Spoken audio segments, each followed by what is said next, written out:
반갑습니다. 말씀과 함께 하루를 시작하는 주님의 백성들을 예수님의 이름으로 축복합니다. 2023년 10월 11일 수요일 오늘 주신 말씀은 열왕기상 15장 1절부터 8절까지입니다. 느밧의 아들 여로보암 왕 18째 해에 아비암이 유다 왕이 되고 예루살렘에서 3년 동안 다스리니라. 그의 어머니 이름은 마아가요 아비살롬의 딸이더라. 아비암이 그의 아버지가 이미 행한 모든 죄를 행하고 그의 마음이 그의 조상 다윗의 마음과 같지 아니하여 그의 하나님 여호와 앞에 온전하지 못하였으나 그의 하나님 여호와께서 다윗을 위하여 예루살렘에서 그에게 등불을 주시되 그의 아들을 세워 뒤를 잇게 하사 예루살렘을 견고하게 하셨으니 이는 다윗이 햇사람 우리아의 일 외에는 평생에 여호와 보시기에 정직하게 행하고 자기에게 명령하신 모든 일을 어기지 아니하였음이라. 르호보암과 여로보암 사이에 사는 날 동안 전쟁이 있었더니 아비암과 여로보암 사이에도 전쟁이 있으니라. 아비암의 남은 사적과 그 행한 모든 일은 유다 왕 역대 지략에 기록되지 아니하였느냐. 아비암이 그의 조상들과 함께 자니 다윗성에 장사되고 그 아들 아사가 대신하여 왕이 되니라. 아멘. 남유다의 왕 아비암.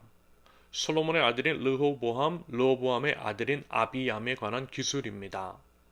르호보암과 적대적인 관계에 있었던 북이스라엘의 여로보암 왕의 재위 시절 여로보암 왕 제18년에 아비암이 남유다의 왕이 되었습니다.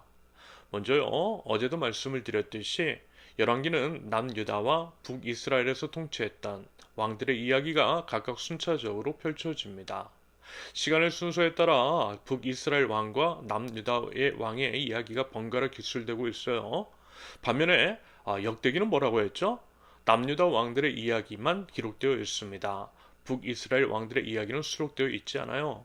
그 이유는 역대기라고 하는 책이 바벨론으로 포로로 잡혀갔던 유다 백성들의 포로 귀환 후 기록한 것이며 아무래도 그들이 유다 족속이기 때문에 남유다의 왕들의 이야기만 다루고 있는 것입니다.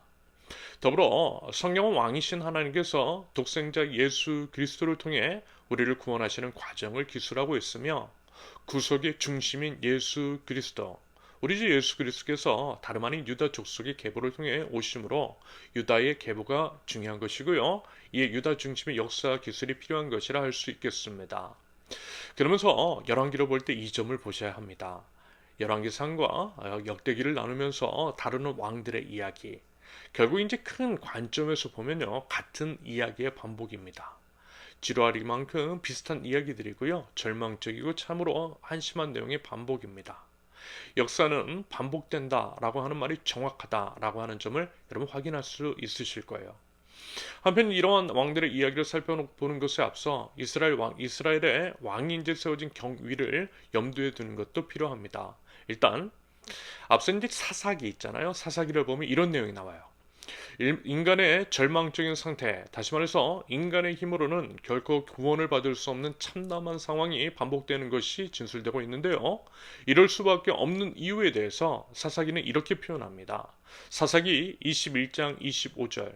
그때에 이스라엘의 왕이 없으므로 사람이 각기 자기의 소견에 옳은 대로 행하였더라.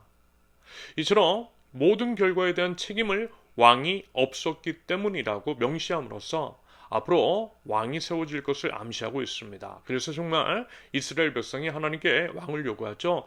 다른 나라들처럼 왕을 세워달라고 합니다. 그런데 여러분, 사실 진정한 왕은 하나님이시잖아요. 그들에게는요, 인간 왕이 없는 것이 문제인 것이 아니라 진정한 왕이신 하나님을 온전히 예배하지 못하는데 모든 문제의 원인이 있음을 인지하지 못했습니다. 다시 말해서 온 백성이 참여하는 마음으로 하나님께 돌아가야 되는데 그렇지 않고 인간 왕을 세우면 모든 문제가 해결될 줄 착각했던 것입니다. 자신은 이제 죄악을 직시하고 회개하기보다는 남들에게 다른 것들에 문제를 전가하는 전형적인 죄인의 특징입니다. 여러분 이거 아담과 하와 때부터 그랬잖아요. 얘 때문에 그래요. 이게 없어서 그래요. 결코 자기 자신의 죄라고 자기 책임이라고 인정을 하지 않는 인간 죄의 본성입니다. 아무튼 이런 이유로 인해 세워진 것이 말하자면 초대왕 사울입니다. 그 다음이 다윗이고 솔로몬이며 솔로몬의 범죄 이후 나라는 르호보암의 남유다와 여로보암의 북이스라엘로 분열합니다. 그러다가 결국 북이스라엘은 아스루에 의해 남유다는 바벨론에 의해서 멸망하게 되죠. 이스라엘 왕국의 멸망의 원인은요 다른 게 아니었어요.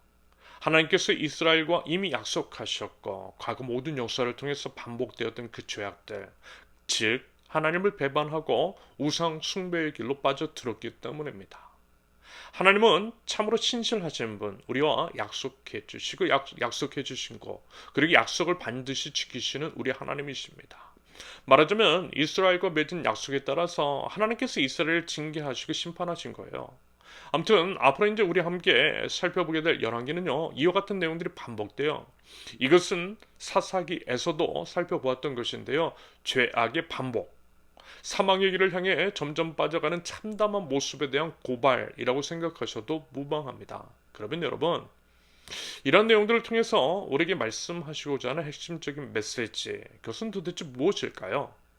그러면서 사사기에서 이스라엘이 왕 핑계를 댔다라고 했죠. 왕이 없어서 그랬다고 했어요. 그래서 왕을 세워주셨다라고 했습니다. 그런데 어때요? 그 왕이 있어도 오히려 더 심각하고 참담한 상황에 이르렀다라는 것입니다.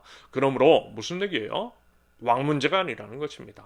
왕이 있고 왕이 없고가 아니라는 거예요. 결국 안 된다라는 거예요. 뭐가 안 돼요? 우리 능력으로는 결코 구원을 이룰 수 없다라는 것입니다. 그러한 절망적인 모습을 낱낱이 고발하시는 것이겠죠. 그래서 어떻게 해요? 오직 예수 그리스도밖에 없다라는 것. 진정한 왕이신 우리 주 예수 그리스도. 오직 예수님만이 우리의 구원이시라는 말씀입니다. 이런 이유로 왕국 시대가 끝나고 포로 귀환이 이루어진 후 약 400년간의 침묵 뒤에 드디어 예수님이 오시잖아요. 우리의 능력으로도 왕을 세워도 할 수 없는 우리의 구원을 우리 주 예수 그리스도께서 십자가 위에서 이루십니다.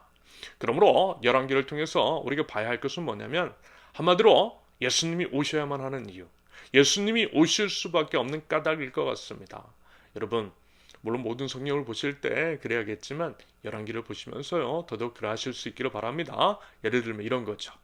어리석은 왕들의 모습, 죄의 이제 반복을 바라보면서 맞아, 우리에게는 예수님밖에 없어, 예수님이 필요하셔 라고 하는 것들을 염두에 두시면 된다라는 말씀입니다. 오늘 본문에서 다룬 아비암 같은 경우에는요 특별히 다룰 내용은 크게 없어요. 남유다의 왕조에서 이렇다 할 업적을 이룬 것도 없고요 존재감도 별로 없는 왕이었기 때문입니다. 그런데 그런 존재가 없는 자가 참 못난 삶을 살았어요. 죄악 가운데 있습니다. 하나님을 배반했어요. 사실 그렇기 때문에 존재감이 없었던 것이고 결국 멸망의 길로 걸어갔던 어리석은 아비암이었습니다. 그러면서 오늘 본문에서 특별하게 주목해야 할 것은 4절과 5절의 진술입니다. 특별히 남유다의 왕조에서 이와 같은 진술이 반복되는 것을 앞으로 여러분 계속 확인하게 되실 겁니다. 아무튼 망해야 마땅하지만 다윗 때문에, 하나님의 마음에 합한 사람 다윗 때문에 봐주셨다라고 하는 말씀. 엄밀히 말하면 그냥 봐주신 것이 아니라 다윗과 약속을 하셨기 때문인 것이고 장차 유다의 계보를 통해 우리 주 예수 그리스도께서 오셔야 하기 때문이겠죠. 하나님은 반복해서 말씀을 드리지만 참으로 약속을 지키시는 신실하신 주님이시고 독생자 예수님까지 내어주시어 구원해 주시는 사랑의 주님이심을 믿습니다. 여러분, 우리 어떠함보다요 하나님의 계획이 더 중요하고요. 하나님은 하나님의 뜻을 반드시 이루시는 분이시니 그 뜻을 이루시기 위해서 참아주시는 것으로 보면 될 것 같습니다. 우리의 구원을 위한 하나님의 오래 참으심의 그 깊은 우리 하나님의 사랑, 여러분 그 사랑이 있기 때문에 저도 그렇고요 여러분들도 그렇고요 우리 모두가 지금 이 자리에 서 있을 수 있음을 고백합니다. 그러면서 여러분, 약할 때 강함 되신다라고 하는 말씀을 기억하시죠? 열왕기를 나누면서요 우리 인간이 참으로 못나고 또 절망적인 상황임을 여러분 깨닫게 되실 거예요. 정말 답답해요. 그 모질이 같은 행동을 반복하는 모습에 실망도 많이 할 겁니다. 그런데요 그게 바로 우리들의 민낯이라는 거죠. 그들의 이야기가 실은 누구 이야기예요? 내 이야기라는 거예요. 여러분, 그러할 때에 우리는 그 못난 모습, 연약한 모습을 통해서 여러분 우리 주님을 더더욱 바라보실 수 있기를 바랍니다. 우리 주님을 바라보고 우리 주님을 더욱더 의지하실 수 있기를 바랍니다. 우리가 아니라 우리 주님 안에서, 우리 주님 안에서 소망을 발견하실 수 있기를 바랍니다. 그러할 때에 우리의 소망, 우리의 구원이신 우리 주님께서 우리를 붙드시고 생명의 길로 인도하여 주실 줄로 믿습니다. 우리 약함을 통하여서 주님의 강함이 드러난다라는 거예요. 부디 그 믿음 가지고요, 신실하신 우리 하나님, 하나님의 약속을 붙들고 오직 주님만을 바라보며 나아갈 줄 아는 하나님 나라 백성들, 저와 여러분들이 되실 수 있기를 예수님의 이름으로 축원합니다. 함께 기도합니다. 하나님의 사랑과 은혜를 기억합니다. 저희 못남을 탓하지 않으시고 저희 연약함을 짊어지신 주님, 저희 대신 십자가 위로 올라가신 우리 주 예수 그리스도를 바라보며 의지합니다. 저희를 죄에서 구원하여 주시고 유일한 왕이신 우리 주님만 바라보고 우리 주님 안에서 주님께서 원하시는 거룩의 삶을 살아가는 하나님 나라 백성 저희 될 수 있도록 하나님 저희 연약한 저희들을 붙들어 주시고 하나님 저희를 생명의 길로 인도하여 주시옵소서. 예수님의 이름으로 기도합니다. 아멘.